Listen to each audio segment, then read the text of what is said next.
Tigamay ang imong viewers niche. Yes po. We're aware man jud kay this is our page biya. So, of course, kami ang una maka-observe sa mga analytics. Anyways, thanks because I know you're just being concerned. Pero no worries po. Kaya even sa mga business, naandyan na yung mga ups and downs. Like today, na ay nag-opening silang mga store, karinderya, etc. We can never tell kung hantod kanus tapod na ilang business maglungtad.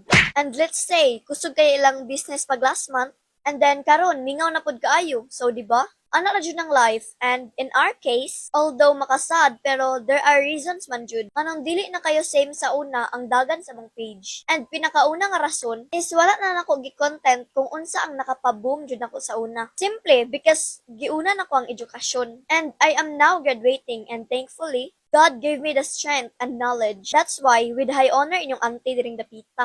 So di ra jud ka mahayan, di ba? And mostly na lang jud sa mga upload karon is mga reels or short videos. And kasagaran pa jud is mga games ra namo or mga throwback videos ra. So unsa pa man atong gi-expect, di ba? So di lang jud ta mawad-an pud sa paglaom. It's all part of the process man jud. Let's just accept the fact that ups and downs are normal. Ato pong hunahunaon na some things are out of our control. Basta stay positive lang gyapon ta diring dapita. Laban bisag way kontra. So yeah, thanks for your comment. I can't read your name. So before I'll end this, pang shoutout na ko sa mga nagpa-shoutout sa mga recent upload na mo lately.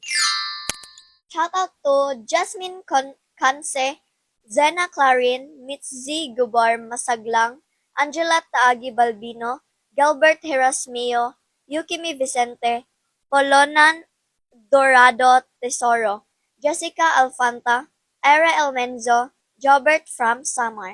So that's it for today's video. Until next vlog mga meg, God bless everyone, and I thank you.